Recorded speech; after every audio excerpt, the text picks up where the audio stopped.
Salam dostlar, bugün sizlerle birlikte name tag materyalleri onu göstereyim. Grupa ait name tag. Beni bunu açacağız. Bura name tag grup yazırsınız. Name tag grup. Burada var ama bir de burada. Bunu koyuyorsunuz böyle. Bunun içine atıp burada name tag'ı koyuyorsunuz.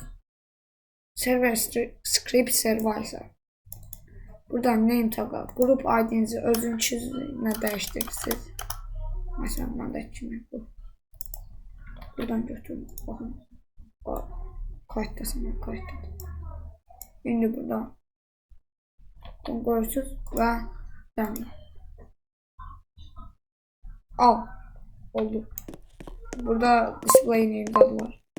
Bir de böyle modeller satılır. İsteyen alabilir. Mesela ışınlanma. Siz yanlış script yazmışım neyse ama. Özür de yazabilirsiniz name tag ama hazırdan götürən bir de vaxt gelir. Bu da işləyir. Bu işlem zaten. İsteyen mənə başvura bilər. Sağ ol.